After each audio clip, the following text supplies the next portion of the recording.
नमस्कार मंडळी, स्वागत आहे तुमचं द मेमरी मेकर्सच्या भन्नाट पॉडकास्टमध्ये, ज्याचं नाव आहे द मेमरी टॉक्स. मी आहे आपला होस्ट, आपला दोस्त कार्तिक. आणि आज आपण घेऊन आलो आहोत अशा काही लोकांची अनुभव आणि गोष्ट की ज्यांनी आपल्या क्षेत्रामध्ये एक विशिष्ट ओळख बनवली आहे. आज आमच्यासोबत एक असा युवा कार्यकर्ता आहे, तो म्हणजे महाराष्ट्र नवनिर्माण विद्यार्थी सेनेचा माहीम विधानसभा शाखा क्रमांक 191 आणि 92चा उपविभाग अध्यक्ष. त्याचबरोबर त्यांनी एक स्वतःचा NGO स्थापन केलेला आहे, ज्याचं नाव आहे भावेश धरणे. नमस्कार. नमस्कार. चला तर मग त्याच्या राजकारण आणि NGO बद्दल प्रवास कसा होता ते आज आपण जाणून घेऊया. राजकारणाची जर्नी म्हणजे एक माझी भन्नाट जर्नी आहे. ती लहानपणापासून चालवली आहे. बातम्या बघताना जेव्हा राजसाहेब यायचे, त्यांचे मुद्दे मांडायचे, त्यांचं ते व्यक्तिमत्व, त्यांचा तो ऑरा आणि त्यांची ती तळमळ मराठी माणसासाठी आणि महाराष्ट्रासाठी, ते बालमनावरतीच वेड लावणार होतं, प्रभाव पाडणार होतं लहानपणापासून. आणि तेव्हापासूनच ठरवलं की ही व्यक्ती आपल्या महाराष्ट्रासाठी आणि मराठी माणसासाठी काहीतरी करते. तेव्हा राजकारण माहीत नव्हतं की काय राजकारण असतं, बट त्यांचे ते मुद्दे होते की मराठी माणसासाठी, की ते लढत होते. की पहिला तर मुद्दा घेतलेला त्यांनी ते पाट्यांचा घेतलेला, जॉबचा घेतलेला, असे खूप सारे मुद्दे त्यांनी घेतलेले. तर वाटत होतं की की ही व्यक्ती काहीतरी आपल्या महाराष्ट्रासाठी करू शकते. आणि त्यात असं होतं, लहानपणीच मी राजसाहेबांना भेटलेलो अचानक. आम्ही छत्रपती शिवाजी महाराज उद्यान, तिथे आम्ही फुटबॉल खेळायला गेलेलो आणि तेव्हा तिथे राजसाहेब पण होते. आम्ही 20 जण होतो, पण फक्त मला एकट्याला फोटो काढायला भेटला. अरे वा. तो एक खूप वेगळा क्षण होता माझ्यासाठी आणि एक इन्स्पिरेशन बोलू शकतात तेव्हापासूनचं राजकारण येणार. आणि मग हळूहळू मी प्रचाराला जायला लागलो, मी शाखेत जायला लागलो. ओळख नव्हती माझी कोणाबरोबर, पण राजसाहेब ठाकरे हेच दिसत होते सगळ्या ठिकाणी. आणि मग नंतर ते करता करता काही मित्र भेटले माझे, की ते मला बोलायला लागले की अरे तू काय नुसतं फक्त राजकारणच करत बसतोयस का, तू त्यांच्याबरोबर प्रवेश घे ना, प्रवेश घे, कुठल्या तरी विंगमध्ये घे.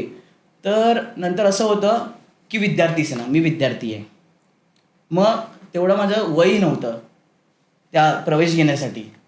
विद्यार्थी म्हणजे असं कुठल्या इयत्तेमध्ये वाटलं तुला, की इयत्ता 9वीमध्ये, 10वीमध्ये, किंवा असं कुठल्या इयत्तेत तुला वाटलं? तेव्हा तर मी 10वीला होतो. अरे वा. तसं बोर्डाचा डायरेक्ट बोर्डाचा 10वीला होतो मी. आणि इलेक्शन फिवर होता तेव्हा सगळ्या साईडला. मी सगळ्या ठिकाणी प्रचाराला जायचो, ओळख नव्हती पण जायचो राजसाहेबांकडे बघून. आणि हळूहळू एक जण येतोय, अरे तू आमच्या इथे प्रवेश घे ना, तू विद्यार्थी सेनेमध्ये ये ना. असं करता करता मी विद्यार्थी सेनेच्या लाईनला गेलो हळूहळू. आणि नंतर एक जण मला बोललं की तुला आम्ही उपवॉर्ड अध्यक्ष देतो. पेपरवरती नव्हतं. बोललं ठीक आहे, मी काय पदासाठी नाही आलो इकडे. उपवॉर्ड अध्यक्ष असं चालत गेलं. ते काय मला भेटलं नाही, पण मला वॉर्ड अध्यक्ष लेटरवर भेटलं. आणि ते झाल्यानंतर हळूहळू माझी राजकारणाची जर्नी प्रॉपर सुरू झाली विद्यार्थी सेनेमध्ये एक असं. आणि ती करता करता करता वॉर्ड अध्यक्षपद हे ओव्हरऑल काढण्यात आलं सर्व साईडनी, म्हणजे सर्व ठिकाणीच काढण्यात आलं, कारण त्याच्या जागी एक उपविभाग म्हणून एक पद काढलं. तर माझ्यापेक्षाही काही सिनियर्स होते, तर त्यांना ते पद दिलं तेव्हा. तर मला काही प्रॉब्लेम नव्हता, मी पदासाठी नव्हतो. आणि त्याच पिरियडमध्ये लॉकडाऊन होता. तर मी लॉकडाऊनमध्ये खारघर हिल्सला एक फाउंडेशन होतं, त्यांच्याबरोबर मी प्लॉगिंग करायला जायचो. प्लॉगिंग म्हणजे आपण धावता किंवा चालता कचरा उचलणं, ब्लॉगिंग करायचो. तर नंतर असं झालं की मी खारघरला का जातोय, प्रभादेवीला जेव्हा मी राऊंड मारताना विचार करतोय की अरे ही पण चौपाटी तर अशीच आहे, खराबच आहे, आपण इथे का नाही करायचं. तर तेव्हा तिकडची माझी टीम होती, तेव्हा मी त्यांना बोललो की एकदा तुम्ही इकडे पण या, कारण आमच्या इकडची पण लोकं खूप सारी तिकडे जात होती. मग मी त्यांच्याबरोबर काम केलं. ते लोक नुसतं स्वच्छता मोहीम तेच चालू होतं त्यांचं. आणि नंतर मला कुठे वाटलं की भावेश आपल्याला इथे नाही थांबायचं आहे, या गोष्टीवरती आपल्याला अजून समाजकारण करायचं आहे. तर तेव्हा मी विचार केला की माझी स्वतःची ट्रस्ट इको आर्मी ऑर्गनाईज करायची, इको आर्मी फाउंड करायची. सुंदर अशी कल्पना त्या एका दृश्यामधून तुला सुचले. आणि मग इको आर्मी फक्त स्वच्छता मोहीमपुरते नाही आहे, तर आम्ही गरजू लोकांची पण मदत करतो. जसं की 15 ऑगस्टला किंवा 26 जानेवारी, दिवाळी किंवा कोणताही असं एक मध्येच आम्ही एक दिवस पकडून कधी कधी आम्ही टाटा हॉस्पिटलला जेवण वाटतो. टाटा हॉस्पिटलला आम्ही फळंसुद्धा वाटप केलं आहे. नंतर टिटवाळा, सफाळा अशा ठिकाणी जाऊन आम्ही गरजू विद्यार्थ्यांना शालेय वस्तू पण देऊन आलो आहोत. आणि असे अनेक उपक्रम आम्ही करत आलो आहे गरजू लोकांसाठी. दादरमध्ये पण आम्ही असे जेवण वाटप केलं आहे खूप ठिकाणी. आता तू जर का विषय छेडलाच आहेस तर मी असं विचारेन की आता जो तुझा NGO आहे त्याबद्दल आता जो आहे तो आपल्या ग्राउंड लेवलला चालत, तुला असं वाटतं की तो इंटरनॅशनल लेवलला किंवा नॅशनल लेवलला जावा? नक्कीच वाटतो तो नॅशनल इंटरनॅशनल लेवलला जावा आणि त्यासाठी तर मी माझे 100% प्रयत्न करतोच आहे आणि करत राहीन. वॉल पेंटिंगसुद्धा करतो आणि आम्ही नवीन चालू केलं एक मँगो सीड्सचं चालू केलं आहे, ज्यामध्ये आपण जे आंब्याच्या कोळी असतात बोलतात त्या आपण खाऊन झाल्यानंतर वॉश करून पूर्ण प्रॉपर ते सुकवून आम्ही एक फाउंडेशन आहे मिशन ग्रीन करून त्यांना आम्ही ते देतो. ते त्याच्यातूनच परत झाडं लावतात असं.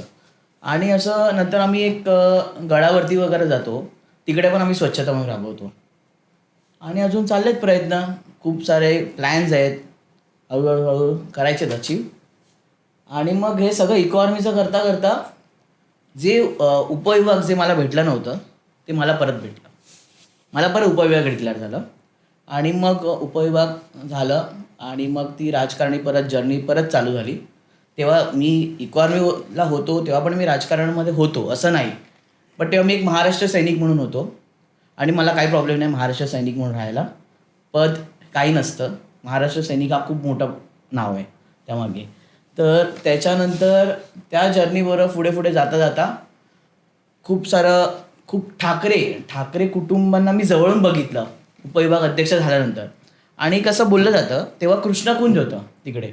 बरोबर. ते कृष्णकुंजची जेव्हा एकदा पायरी चढलो ना की आपण कंटिन्यूस तिकडे जात राहतो. जे की एक टाईम असा होता की मी त्यांना म्हणजे भेटण्यासाठी किंवा त्यांना बघण्यासाठी एवढं असायचो की सगळं सोडून मी तिकडे जायचो की मला नाही मला बघायचं त्यांना, मला बघायचं आहे असं. अशा खूप काही गोष्टी होत्या त्यामध्ये. आणि मग त्याच्यानंतर नंतर कृष्णकुंज झालं, शिवतीर्थ, मग ठाकरे कुटुंब सर्वांना ओळखायला लागलो. सर्व म्हणजे फेस व्हॅल्यू काय असते ती मला कळली माझी. आज माझी फेस व्हॅल्यू मला कळली आहे तिकडे की काय आहे कशी आहे. ठाकरे कुटुंब कुठेही असले ना, जेव्हा कुठेही भेटलो कुठल्या कार्यामध्ये काही, ते आपुलकीने विचारतात मला. इकडेच मला ते जिंकल्यासारखं वाटतं. आणि ती जर्नी तर कंटिन्यू चालूच आहे आणि आता 2 दिवसात तर विभाग सचिव म्हणून मला घोषित पण केलं जाईल. अरे वा, अप्रतिम. तुझं तर हे जे काही तुझा जो प्रवास आहे तो अतिशय उत्तम असा आहे. आणि जसं तू म्हणालास की आपुलकीने आवाज देतात. आपण जो एक मनुष्य आहे आपल्याला काय हवं आहे? एक रिस्पेक्ट, हिंदीमधून इज्जत. आणि ते तू तुझ्या आयुष्यात मिळवलंयस आणि खात्रीशीररित्या मिळवलंयस असं मला तरी वाटतं. हो. आणि ही झाली तुझी जुजबी माहिती राजकारण आणि इको आर्मी विषय. आता आपण मूळ मुद्द्याकडे वळूया. तर असं म्हणतात की आजचा जो युवा आहे तो राजकारणात टिकत नाही, याबद्दल तू काय बोलशील? युवा टिकत नाही, कुठेतरी सोशल मीडिया पण यासाठी कारणीभूत आहे. कारण सोशल मीडियावरती खूप काही फेक गोष्टी दाखवल्या जातात. आता जर AI आला आहे तर आपण प्रत्येक वेळी विश्वासच ठेवू नाही शकत त्या गोष्टीवरती. आणि टिकत का नाही तर काहीतरी वेगळंच दाखवलं जातं. आपण म्हणजे कुठला तरी एक नेता आहे, जसं राजसाहेब काहीतरी बोलतात वेगळं आणि इकडे मीडिया काहीतरी वेगळा शो करतात आणि युवक कसं पटकन ते कॅच करतात. सोशल मीडियावर दाखवलं आहे ना, बरोबर, लाईक्स गेले आहेत, व्ह्यूज गेले आहेत, कमेंट्स. कोणत्या व्हिडिओ मागे पण बघणार नाही, कमेंट्स पहिलं वाचणार की त्याच्यामध्ये काय लिहिलं आहे. त्यामुळे युवा टिकत नाही आहे. एकंदरीत तुला असं बोलायचं आहे की हा ते व्हॉट्सअप युनिव्हर्सिटी. हो, व्हॉट्सअप युनिव्हर्सिटी नक्कीच. जबरदस्त. तर राजसाहेबांचा असा एक विचार की त्याने तुला खूप जास्त प्रभावित केलंय. राजसाहेबांचा एक विचार असे नाही, त्यांचे खूप सारे विचार आहेत, अनेक विचार आहेत. आणि त्यांचा विचार म्हणजे मराठीसाठी जे लढतायत तोच विचार खूप मोठा आणि प्रेरणादायक आहे. तरी त्याच्याविषयी तू अजून सविस्तर काय सांगशील? जसं की आपल्या मराठी माणसांसाठी ते प्रत्येक वेळी लढतायत. त्यांना जॉबसाठी किंवा आपला हक्क, आपली भाषा कशी टिकवता येईल त्यासाठी जे चाललं आहे तो एक त्यांचा विचारच आहे. आणि महाराष्ट्र घडवायचं आहे त्यांना, खूप मोठ्या लेवलला न्यायचं आहे, चांगले रस्ते, चांगल्या सुविधा द्यायच्या आहेत. तर हे एक विचार नाही आहेत ना, अनेक विचार आहेत बरोबर. त्यामागे. तर त्यामुळे जबरदस्त. की आता जर का तू राजकारणामध्ये काम करतोयस, एकंदरीत तुझी ओळख तर आहे, तर तू स्वतःबद्दल असं काय कमावलंस राजकारणामध्ये आणि काय गमावलंस? राजकारणामध्ये कमवलं म्हणजे काम झालं तर तू माझा माणूस, नाही झालं तर तू मोठा माणूस. हे एकदम शॉर्टकट आहे. तुझी जर कामं करून दिलीस तू, बरोबर. काहीतरी करप्ट काम असेल तुझं, कुठल्या तरी कॉलेजचं असेल, काही असेल, ते जर तू करून दिलंस तर तू त्याला बोलशील हां बाई धन्यवाद, बाई धन्यवाद, धन्यवाद करशील. बरोबर. तू त्याला खूप असं झाडावर चढवशील एकदम वरती आणि बोलशील, सर्वांना सांगशील अरे त्यांनी ते केलं. आणि तेच जर बोलला ना की अरे नाही जमणार रे, मला नाही जमणार, तो 4 लोकांना सांगेल अरे ह्याची कसली ओळख, हा काय करू पण नाही शकत. बरोबर. आता हे ओळख आणि कामाबद्दल तू बोललास. आता मला एक फरक सांग की सोशल मीडिया नेता आणि ग्राउंड लेवलचा नेता हां. यात फरक काय? सोशल मीडिया नेता आणि ग्राउंड लेवलचा नेता. ग्राउंड लेवलचा म्हणजे जो तिकडे जाऊन कामं करतोय, फक्त सोशल मीडियापुरती व्हिडिओ नाही टाकत आहे.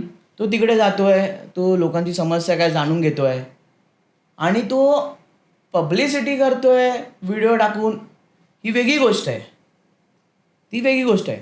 पण कोणतरी इकडे काहीतरी करतंय आणि त्याचं क्रेडिट फक्त सोशल मीडियावर टाकून घ्यायचं, तो सोशल मीडियावाला नेता झाला. की जो फक्त तिथे बसून बोलतोय की आपण असं केलं पाहिजे, तसं केलं पाहिजे, आणि ग्राउंड लेवलला तो उतरतोय तिकडे, तो त्यांच्यावर उतरलाय. जसं की उदाहरणच घे, अमित साहेबांचंच घे, की बाकीचे नेते फक्त बोलतायत की स्वच्छता ठेवली पाहिजे, आपले समुद्र आहे ते स्वच्छ ठेवले पाहिजे. ते फक्त बोलत नाही आहेत, ते स्वतः ग्राउंड लेवलला उतरत आहेत. बरोबर. समजलं असं. तर एकंदरीत आजचा जो युवा आहे त्या युवकांना, जसं तू एकंदरीत सगळ्या कामाबद्दल सांगितलं, तू फरक सांगितलास, पण तुला वाटतं की आजच्या तरुणाईला फक्त प्रसिद्धी हवे किंवा त्यांना काही समाजामध्ये बदल घडवण्याची इच्छा आहे? प्रसिद्धी किंवा बदल, याबद्दल काय बोलशील? बदल तर नाहीच जास्त, प्रसिद्धी, बापरे. खूप सारी प्रसिद्धी. तू एक काम करायचं आणि तुझे 10 व्हिडिओ टाकायचे, ती झाली प्रसिद्धी. अरे, फक्त असं. बदल फक्त तिकडे जाऊन उभा राहणार आणि फक्त झाडू मारायची ऍक्टिंग करणार आणि ते 10 व्हिडिओ टाकणार. हो, तिथे बदल नाही झाला ना, ती फक्त प्रसिद्धीसाठी केलेलं आहे. बरोबर. तर आता तेच सर्व फॉलो करतायत की त्यांना समजतंय की असं काहीतरी केलं की याच्याने प्रसिद्धी होणार आपली, त्यामुळे प्रसिद्धी. महाराष्ट्राच्या भविष्यासाठी राजसाहेबांची कोणती भूमिका सर्वात जास्त महत्वाची वाटते? स्थानिक लोकांना पहिलं प्राधान्य जॉबसाठी. जसं की तू म्हणालास की पहिलं प्राधान्य जॉबसाठी, कामाची, रोजगाराची संधी, त्याविषयी अजून सखोल काय सांगशील की कुठल्या स्तरावरती या कामाची बांधणी चालू आहे किंवा वाटचाल सुरू आहे? वाटचाल म्हणजे राजसाहेबांचे प्रयत्न तर खूप चालले आहेत की आपल्या इकडे मराठी माणूस टिकून राहावा, त्याला जास्त रोजगार भेटावा. बरोबर. पण काही लोकांमुळे ते शक्य नाही होत आहे काही गोष्टी.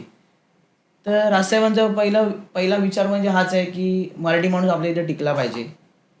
तर त्यासाठी टिकला पाहिजे तर कसा टिकणार, तो नुसता राहून मराठी बोलून तर टिकणार नाही, त्यासाठी रोजगार. तर पहिला मुद्दा रोजगार. जर आपल्या इकडचा रोजगार दिला लोकांना तर आपल्या इकडची लोक बाहेर का जाणार? ते तर झालंच, पण रोजगारासंदर्भात अजून सखोल काय सांगशील की कुठल्या प्रकारचा रोजगार मराठी युवकांनी करावा? असं काही नाही. रोजगार कुठलाही करू शकतोस. तू ज्या फील्डमध्ये आहेस, तुझी एक स्पेशालिटी आहे, ती गोष्ट तू करू शकतोस. असं काही नाही की मराठी युवक आहे तर तू हेच केलं पाहिजे. जर काहीतरी स्पेशलिस्ट आहेस, तू आर्टिस्ट आहेस, तू ड्रॉइंग बनवू शकतोस, तू त्या फील्डमध्ये गेला पाहिजेस. तू इंजिनियर आहेस, तू कम्प्युटर इंजिनियर आहेस, तर तू कम्प्युटरमध्ये गेला पाहिजे. असं नाही की तू मराठी उद्योग आहेस म्हणून तू काय मॅनेजरच झाला पाहिजे, असं नाही आहे. बरोबर. पदवी, तुझी स्पेशालिटी काय आहे, तू काय काम करू शकतोस, याच्यावरती सगळं ठरतं. जसं की मी कविता तयार करतो, हां, तर मी कवितेच्या माध्यमातून कविता लिहून सुद्धा रोजगार उपलब्ध करू करू शकतो. शकतोस. बरोबर. खूप खूप छान. तर मला असं वाटतं की पुढील 10 वर्षामध्ये मनसे कुठे असेल, तुला काय वाटतं? मनसे कुठे असेल? एकतर मनसेबरोबर युवक खूप जोडलाय, नवीन पिढी आहे. तर आता युवक लोकांचा सपोर्ट तर आहेच. मनसे खूप चांगल्या लेवलला जाऊ शकते, जाणार, एक खात्री आहे. बघू आता काय होत आहे पुढे, काय सांगू नाही शकत कुठे जाते. पण माझं हेच आहे की राजसाहेब मुख्यमंत्री झाले पाहिजे, नक्कीच. BMC मनसेकडे पाहिजे. हे माझ्या 10 वर्षात मला दिसतं. आता ते काय होईल ते पुढे आपण बघू. आपण ती तर पुढे जी काय वाटचाल असेल ती आपण बघूनच घेऊ.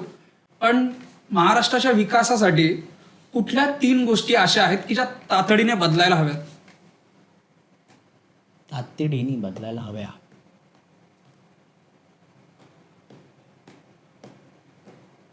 तुझा जो पॉज आहे तो जरा गहन पॉज वाटतो की काहीतरी. विचार करायला लागतील. होय. तातडीने बदलायला हव्या अशा गोष्टी. बरोबर. तर सर्वात प्रथम छत्रपती शिवाजी महाराज यांचे जे किल्ले आहेत त्यांचे गड संवर्धन झाले पाहिजे. दुसरा मुद्दा, मराठी शाळा चालू झाल्या पाहिजे. आणि तिसरा सर्वात महत्त्वाचा जो आता महाराष्ट्रामध्ये चालू आहे, त्यासाठी शेतकऱ्यांसाठी काहीतरी केलं पाहिजे जेणेकरून आत्महत्या थांबतील. बरोबर की हां, तू अतिशय बरोबर बोललास की बघ ना की महाराजांचे गड किल्ले आहेत. माझा कुठल्याही पक्षावरती किंवा समाजकारणावरती आक्षेप असा नाहीच आहे. जे ते कामं करतात त्यांच्या परीने करतात, पण गडांचं संवर्धन झालंच पाहिजे. हो, कारण की तो आपला महाराष्ट्राचा एक वारसा आहे. आणि जसं की म्हणतो की मराठी शाळा ज्या बंद पडत चालल्यात त्या पुन्हा चालू व्हाव्याच, हो. आणि फार मोठ्या प्रमाणावरती व्हाव्यात. आणि तिसरा मुद्दा की जसा आपला शेतकरी राजा जगला तर आपण जगू. हे फार महत्वाचे मुद्दे मांडलेस, अतिशय सुंदर. आपण पुढील प्रश्नाकडे जाऊयात. तो म्हणजे असा की अमित ठाकरे यांना युवा नेतृत्वाचं प्रतीक मानलं जातं, तर त्यांना तू कसा पाहतोस आणि त्यांचा युवांसाठी काय संदेश असेल? तर अमित साहेब ठाकरे यांचा संदेश हाच आहे युवकांना की तुम्ही राजकारणात या, तुम्ही राजकारणात या, तरच हे गलिच्छ जे राजकारणी आहेत आणि जे गलिच्छ राजकारण चाललं आहे ते सर्व बाजूला होईल. आणि नवीन जर युवक जर तिथे आले, नवीन जर युवक राजकारणात आले तर एक नवीन ऊर्जा, नवीन विचार आणि एक राजकारण नवीन दिशेला जाईल. तुला मी एक उदाहरण देतो अमित साहेब ठाकरे यांचं, त्यांचे युवा विचार. जसं की 1-1.5 वर्षापूर्वी एक स्वच्छता मोहीम होती दादर चौपाटीला. तर ते सगळं क्लीनअप झालं, स्वच्छता वगैरे झाली. आणि त्यांचा विचार काय होता की हा जो समुद्र आहे हा पूर्ण एक स्वच्छ ठेवून या साईडला पूर्ण फूड ट्रक्स लावायचे आणि जे मराठी युवक आहेत त्यांना तिकडे रोजगार द्यायचा. हे मला तरी वाटत नाही की याच्यापूर्वी ही संकल्पना अजून कुठल्याही युवा नेत्याने मांडली असेल. तर खरंच मला याच्याबद्दल फार कौतुक वाटतंय आणि फार अशी त्यांची सुंदर संकल्पना आहे. खूप छान, खूप छान. तर राजकारणाच्या दृष्टिकोनातून तुझ्या आयुष्यात घडलेला एखादा अविस्मरणीय क्षण सांग. अविस्मरणीय क्षण यावर्षीच घडलाय. जसा की आमच्या इकडे जेव्हा नगरसेवक निवडून आला, आम्ही सर्व फुल जल्लोषमध्ये शिवतीर्थावर गेलो आणि असं कळलं की राजसाहेब, शर्मिला वहिनी सगळे बाहेर येत आहेत. आणि एक त्यांना बघायचे ते काय एक्सप्रेशन असेल त्यांच्या चेहऱ्यावरती, किती गुलाल उडला असेल, काय असेल ते बघण्यासाठी म्हणून असा पूर्ण एका साईडने गॅपमधून काढत गेलो. तर तिकडे बाजूला सगळे कॅमेरावाले, ते काय मला पुढे यायला देत नव्हते कारण कॅमेरावाले सगळे लाईनमध्ये उभे होते. आमच्या लाडक्या वहिनीनी शर्मिला वहिनीनी मला बघून जर पाठीवर हात ठेवला, केसांवरती असं केलं आणि मला पुढे घेतला आणि मला माहिती पण नाही की माझ्या हातात गुलाल कसा आला. आणि तो गुलाल पण असं ना की रंगाची पिशवी असते तसं मला आठवतं की तो गुलाल माझ्या हातात होता पिशवीमध्ये त्याच्यामध्ये. तो मी काढला आणि तो वहिनीला काय माहिती मला असं वाटलं की रास्त्यामध्ये पहिला लावूया. मी लगेच रास्त्यामध्ये लावला आणि जसं मी रास्त्यामध्ये लावला तसं मागून जे सगळे गुलाल फेकतायत आणि त्यांना लावायला जात आहेत. नंतर त्यांना लावला, वहिनीला लावला.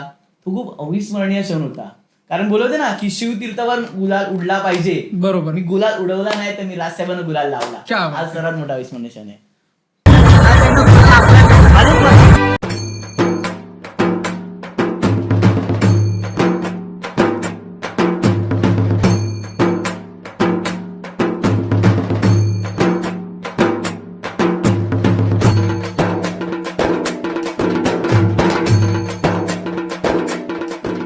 हा आपला राजकारणाचा एक भाग पूर्णतः झालेला आहे. तर आता आपण वळूया आपल्या रॅपिड फायर प्रश्नांकडे, की मराठीमध्ये ज्याला म्हणतात एका शब्दात उत्तरे द्या. ठीक आहे, तर आपण त्याची सुरुवात करूया. तर पहिला प्रश्न असा आहे तुझ्यासाठी की आवडतं पुस्तक किंवा व्यक्तिमत्व? आवडतं व्यक्तिमत्व. आणि पुस्तक सुद्धा, दोघांपैकी एक काही तुझा चॉईस आहे. व्यक्तिमत्वामध्ये आवडतं सर रतन टाटा. अरे वा, फार सुंदर. राजकारण की समाजकारण? समाजकारण. सुंदर. आजच्या युवकांनी राजकारणात यावं किंवा नाही? यावं. आणि यावं तर काय यावं? छोटंसं स्पष्टीकरण. कारण तरच नवीन विचाराची जी एक म्हणजे युवकांमध्ये एक नवीन विचार असतात, काय ना काहीतरी नवीन करायचे. बरोबर. तर नवीन गोष्टी घडतील. राज ठाकरे की अमित ठाकरे? खूप कठीण प्रश्न आहे हा. ठाकरे कुटुंब. एकंदरीत सगळे जॉईंट फॅमिली. आता जो त्यांचा जे एकंदरीत मी असं त्यांना विरोधाभास शब्द नाही वापरणार, पण भरत मिलाप हा जो शब्द आहे तो मी त्यासाठी वापरेन. खूप छान. तर राजकारणाबद्दल आपली जी माहिती आहे ती सगळी संकलित करून झालेली आहे. तर आता तुझ्या स्वतःचा NGO सुद्धा आहे की ज्याचं नाव तू सांगितलंस इको आर्मी. तर आपण त्या प्रश्नांकडे वळूया. आता तुझा जो इको आर्मी हा जो NGO आहे, ती स्थापन करण्यामागची तुझी कल्पना किंवा त्यामागचे विचार काय? इको आर्मी तर मी आधीच एक फाउंडेशन बरोबर मी जॉईंट होतो. मी त्यांच्याबरोबर एक समाजकारण नाही बोलू शकत, त्यांच्यामध्ये फक्त मी एक स्वच्छता मोहीमसाठी जायचो त्यांच्या इथे. पण ते मला एकदम कमी वाटलं की फक्त स्वच्छता मोहीम. मला असं वाटतं की अजून काहीतरी केलं पाहिजे, समाजकारण केलं पाहिजे. तर त्यासाठी म्हणून मी इको आर्मीची स्थापना केली, समाजकारण करण्यासाठी. फक्त त्याच्यामध्ये स्वच्छता मोहीम नाही येत आहे, खूप अनेक गोष्टी येत आहेत त्याच्यामध्ये. जसं की मगाशीच मी बोललो की आम्ही गरजू विद्यार्थ्यांसाठी पण काही काही गोष्टी करत असतो. वृक्षारोपण करतो, स्वच्छता मोहीम आम्ही राबवत असतो समुद्रावरती. बरोबर. तर यासाठी आम्ही इको आर्मीची स्थापना केली. आणि भविष्यात अजून खूप काही प्लॅनिंग्स आहेत. मेडिकल कॅम्प, ब्लड डोनेशन, हे खूप काही गोष्टी आहेत ज्या पुढे करायच्या आहेत. त्यासाठी इको आर्मी. फार सुंदर. तर आजचा जे काळ कसं चाललं तुला माहितीच आहे. सगळीकडे प्रदूषण आहे किंवा अजून काही प्रकार. तर आजच्या काळात पर्यावरणासमोर सर्वात मोठा धोका कुठला वाटतो? जे झाडं कापतायत तो सर्वात मोठा धोका आहे. एकदम गंभीर मुद्द्याला हात घातलायस. खूपच गंभीर मुद्दा आहे हा. आणि ते लोक बोलतायत की आम्ही झाडं कापून आम्ही लावतोय, ते एक झाड व्हायला 10-10 वर्ष लागतात. तोपर्यंत काय? बरोबर. एक झाड कापून एक झाड लावतो ते पण कुठे लावतोय? गमतीचा भाग. तर पर्यावरण संरक्षणाबद्दल लोकांमध्ये जागरूकता कशी निर्माण करायची? प्लास्टिकचा कमी वापर. कुठे आपण जाताना आपली स्वतःची वस्तू, जसं की आपण जातोय भाजी आणायला, आपण कॉटनची पिशवी असते ती घेऊन जाऊ शकतो. काही गोष्टीमध्ये नाही टाळल्या जात, प्लास्टिक नाही टाळलं, पण त्याच्यासाठी आपण पर्याय शोधू शकतो. अनेक पर्याय आहेत त्या गोष्टीवरती. आपण स्वतःपासून चालू केली पाहिजे ती गोष्ट. जसं की पाण्याची बॉटल आपण बिस्लेरीचे घेतो, बरोबर. त्यापेक्षा आपण एक स्टीलची बॉटल जर घेतली आणि तीच जर रिफिल करत पियत राहिलो तर तो एक प्लास्टिकचा तेवढा एक भाग साईडला होतो. असं अशा अनेक काही गोष्टी आहेत. पण प्लास्टिक हा खूप मोठा मुद्दा आहे की तो कमी केला पाहिजे. तर तू तुझ्या इको आर्मी या NGO बद्दल सांगितलंस, तर इको आर्मीचा एखादा असा यशस्वी उपक्रम जो सर्व प्रसार माध्यमातून आलेला आहे आणि त्याचा भरपूर गाजावाजा झाला आहे, याबद्दल तू काय बोलशील?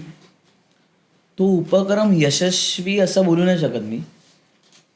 तो उपक्रम असा होता की त्याच्यामध्ये आम्हाला 100 ते 150 गणपतीच्या मूर्त्या तुटलेल्या भेटलेल्या. हे कधी झालं? या गोष्टीला झाली तरी एक 3 वर्ष झाली. बरं. मग दुसऱ्या वर्षी पण सेम उपक्रम तुम्ही केला असता? आम्ही केला उपक्रम, पण तेव्हा आम्हाला एवढे नाही भेटले. आम्हाला तेव्हा एक एक एक 60-70 मूर्त्या आम्हाला भेटल्या. म्हणजे तो तेव्हाचं जे संख्याबळ कमी झालं होतं ते आणि 50-75% कमी झालेलं आहे. आणि मग गेल्या वर्षी पण? गेल्या वर्षी तुला ऐकून शॉक बसेल, कारण आम्हाला पण शॉक बसलेला. गेल्या वर्षी आम्हाला फक्त 2 मूर्त्या भेटल्या. अरे बापरे! म्हणजे हा एवढा अचानक बदल कसा काय? आता एक तर तू बोलू शकतोस एक कृत्रिम तलाव आणि लोकांनी POP टाळलाय. हे 2च आहेत बदल याच्यामध्ये. कृत्रिम तलाव एक आहे आणि POPचा जो वापर आहे तो लोक टाळतायत आणि शाडू मातीच्या मूर्त्या आणतायत. अरे वा. तरी सुद्धा एक आस्थेचा प्रश्न आणि भावना दुखावण्याचा, किंवा जे व्यापारी आहेत की जे गणपतीच्या मूर्त्या घडवतात किंवा मूर्तिकार, त्यांच्यामध्ये आणि भक्तगणांमध्ये असा वाद होतोच की शाडूच्या मूर्त्या किंवा प्लास्टर ऑफ पॅरिसच्या मूर्त्या. तर याबद्दल तुला काय वाटतं की कुठल्या प्रकारच्या मूर्त्या ह्या इको फ्रेंडली असतील? शाडू मातीच्या मूर्त्या वापरल्या पाहिजे. भले त्या महाग असतील, पण एक बोलतो ना आपण की आपली पण एक आस्था असते. आता आम्ही पण जेव्हा त्या मूर्त्या उचल्या जातो ना, अक्षरशः डोळे आमचे पाणावलेले असतात. कारण आपण बाप्पाला असं मंडपात बघतो, आपल्या घरात बघतो, आणि मग ते मूर्त्या तुटलेल्या असतात, काहींचे हात तुटलेले असतात, पाय असतात. म्हणजे खूप एक वेगळं विचित्र हे असतं तिकडे. बरोबर. पण आम्ही ते उचलतो कारण आम्हाला माहिती आहे की ते तिथेच राहणार आणि लोक बघत राहणार आणि त्याचं पूर्ण आता प्रसिद्धी पाहिजे लोकांना. मग ते त्याचे व्हिडिओ काढणार, मग बोलणार की हे असे विसर्जन करतायत, तसे विसर्जन करतायत. नाही, आम्ही तसं नाही करत. आम्ही त्या मूर्त्या घेतो आणि प्रॉपर आम्ही BMCकडे हँडल करतो. बरोबर. अशा तरी ह्या ज्या मूर्त्या आपण जसं तू म्हणालास की व्हिडिओ काढतात आणि टाकून देतात, तर असं वाटत नाही की ते कुठेतरी समाजाची दिशाभूल करण्याचा प्रयत्न करत असतील किंवा करतात? काही लोक दिशाभूल पण करतात, काही लोक चांगल्यासाठी पण करतात. की जसं की असं होत नाही कधी, बट समजा तू तुझ्या घरचा गणपती एक POPचा आणलायस, तू विसर्जन केलायस दादर चौपाटीला गेला आणि तुला तसाच गणपती दिसला, तर तुला काय वाटेल की अरे हा तर माझाच गणपती वाटतोय, जो मी विसर्जन केला किंवा जो माझ्या घरात गणपती होता तसा होता. तर कुठे एक बदल होतो ना की अरे आता महिना झाला अजून तरी तो गणपती तसाच आहे, त्याचे हात तुटले, हे तुटले. तर कुठेतरी एक मनात हे होतं की आपण पण काहीतरी चुकीचं करतोय. आपण पण शाडू मातीचा आणला असता तर तो विसर्जन केला गेला लगेच तिकडे विसर्जित झाला असता. बरोबर. तर असा एक बदल घडतो काही गोष्टीमध्ये. काही लोकांचे व्हिडिओज पण चांगले असतात, मूर्त्या हाईड करतात किंवा ब्लर करतात. का तर लोकांना त्या आस्थेमध्ये किंवा त्याच्यामध्ये काय भावना दुखवायला नको. ते व्हिडिओ ब्लर करतात. चांगले संदेश असतात की शाडू मातीचे आणा, प्रॉपर म्हणजे एक चांगलं विसर्जन करा. असं सांगितलं नाही ना की तुम्ही समुद्रातच करा किंवा कुठे काय करा. काही लोकांना आता तर चांगले पद्धत वापरल्यात की बालडीमध्ये करतात किंवा असं टप करतात किंवा स्वतःच्या इकडे एक पॉन्ड टाईप बनवतात. खूप चांगली पद्धत आहे ही. असं काय नाही की विहिरीमध्ये याच्यामध्ये जाऊन केलं पाहिजे, नदीमध्ये जाऊन केलं पाहिजे, समुद्रामध्ये जाऊन केलं पाहिजे. प्रत्येकाची एक आस्था आहे, त्याने प्रत्येकाने विचार केला पाहिजे. पण जर तू POP आणतोयस, तुला माहिती आहे की ती मूर्ती विसर्जनच नाही होणार आहे, तर तू का आणतोयस? बरोबर. आणि असं मी भरपूर वेळा सोशल मीडियावरती पाहिलं की इको फ्रेंडली गणपती, जसं की आपली पट्टी जी असते आपली 15 सेंटीमीटरची, त्याप्रमाणे आपला मातीचा गणपती तयार केला जातो आणि त्याच्या आतमध्ये एखाद्या कुठल्या तरी झाडाचं बीजारोपण केलं जातं. हो. आणि जेव्हा विसर्जनाचा वेळ येतो तेव्हा बादलीमध्ये त्याला विसर्जन केलं जातं. एकतर ती माती पूर्ण निचरा सुद्धा होते आणि त्या बीजाला नवं आयुष्य सुद्धा बरोबर. भेटतं. ही खूप सुंदर सुंदर संकल्पना आहे अशी. खूप धन्यवाद. तर पर्यावरणाला पूरक असा जो आपण गणेश उत्सव सोहळा जर का करायचा झाला तर तू त्याबद्दल काय सांगशील? त्याला पर्याय काय असतील? एकतर शाडू माती बेस्ट पर्याय आहे आणि आता लोक कागदी पण चालू केलं आहे, तोही चांगला पर्याय आहे. पण मी जर एकच सांगेन, शाडू माती बेस्ट. खूप छान. तर तू ज्याच्यामध्ये म्हणजे ज्या NGO मध्ये तू जे आहेस त्याचं तर तुला इत्तमभूत ज्ञान आहेतच आणि त्याच्याबद्दल तू हे जे सल्ले देतोयस, तर मी प्रेक्षकांना विनंती करेन की त्यांनी जास्तीत जास्त शाडू मातीचे गणपती आणण्याकडेच कल असावा. तर आपण पुढच्या प्रश्नाकडे जाऊया की NGO मध्ये काम करताना तुला ताणतणाव तर येतच असेल आणि मग त्याचं व्यवस्थापन हे तू कसं करतोस? ताणतणाव तर खूप येतो. कुठलाही कार्यक्रम ठरवला की आता जसं की आता 15 ऑगस्टला आम्ही ह्याला गेलेलो सफाळे साईडला. ताणतणाव एवढा होता की 150 बॉक्स आम्हाला ट्रेनमधून सफाळ्याला न्यायचे होते. स्नॅक्स बॉक्स, त्याच्यामध्ये सँडविच आणि असे कचोरी वगैरे. मला समजलं की 150 बॉक्स एवढे मोठे मोठे. त्याच्यामध्ये फक्त 5 जणं आम्ही दादर, लालबाग म्हणजे या साईडचे, जे की दादरला भेटणार आहे. बाकी सगळे घाटकोपर, ठाणा असे होते. 5 जणांमधून 150 स्नॅक्स बॉक्स आणि 150 स्टुडंट किट, त्याच्यामध्ये रायटिंग पॅड, नंतर तुझी स्केल, तुझं पूर्ण स्टेशनरी किट. बरोबर. तर किती ताण असेल की कसं जाणार तिकडे, कसं घेऊन जाणार. पण 5 जण होते, झालं बरोबर, सर्वांनी केलं बरोबर, पिशव्या प्रॉपर हँडल केल्या. पण तो एक ताण होता डोक्यावरती की तिकडे कसं नेणार, कारण स्टेशनमध्ये उतरताना खूप लोक आहेत, पण इकडनं चढवताना किती लोक आहेत, असे खूप खूप ताण असतो.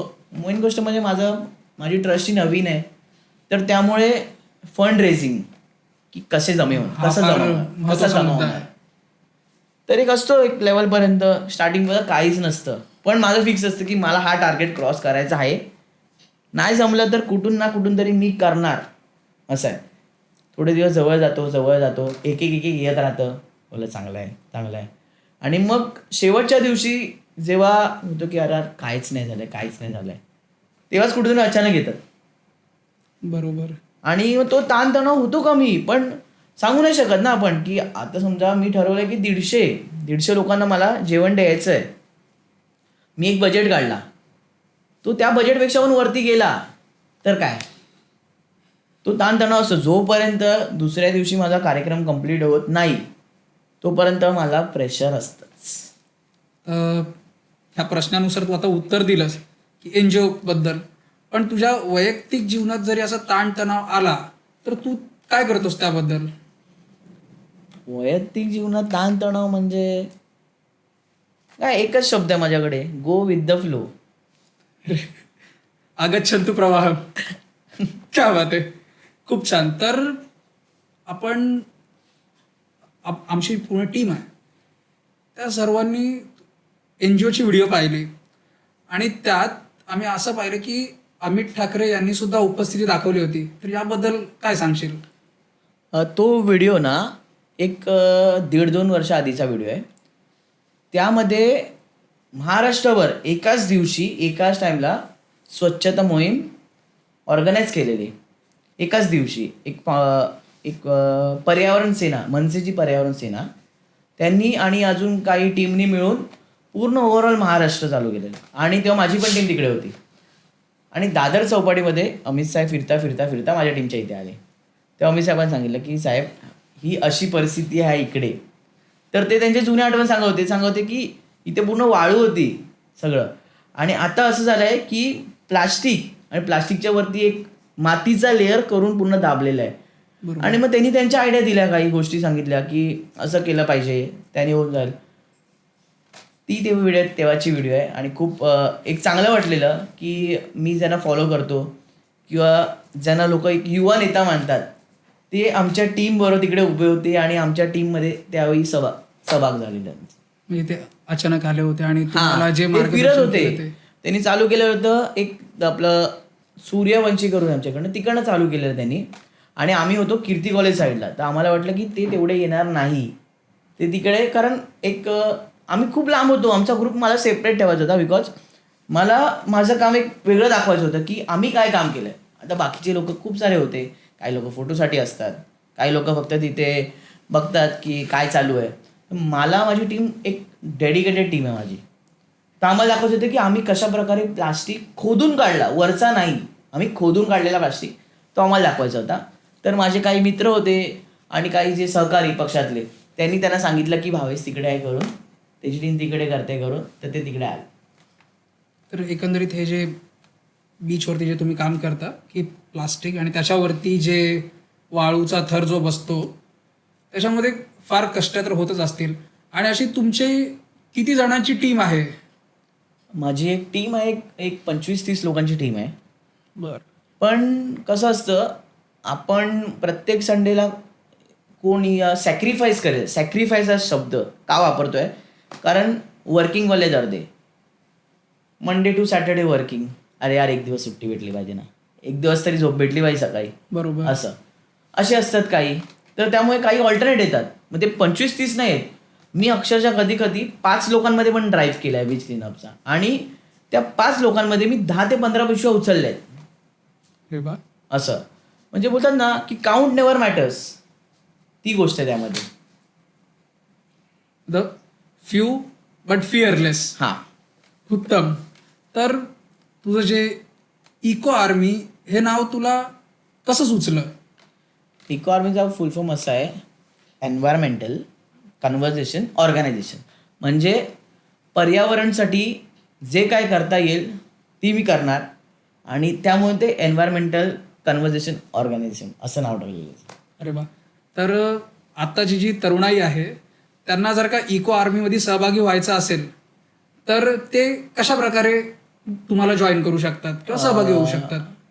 इंस्टाग्रामवर तर आमचा पेज आहे, इको आर्मी करून आहे. बरोबर. फेसबुकवरती पण आहे. तुम्ही प्रभाते बीचला डायरेक्ट जरी आलात, आम्ही एक 7:30ला चालू करतो, तरी तुम्ही डायरेक्ट जॉईन करू शकता. तुम्ही पेजवरती मेसेज जरी केलात तरी तुम्हाला लगेच मेसेज जाईल की या टाईमला आम्ही क्लीनअप आहे का, या टाईमला ॲक्टिव्हिटीज आहेत.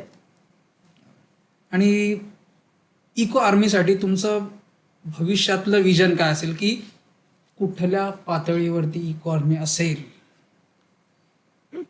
पातळी विजन माझं एवढंच आहे की कुठल्याही व्यक्ती, कुठलाही गरजू व्यक्ती माझ्याकडे आला त्यावेळी की माझं काहीतरी कोणतरी आजारी आहे किंवा काय आहे, तेव्हा माझ्या इको आर्मीकडनं असे पैसे गेले पाहिजे ना की त्याचं तिकडे काम झालं पाहिजे.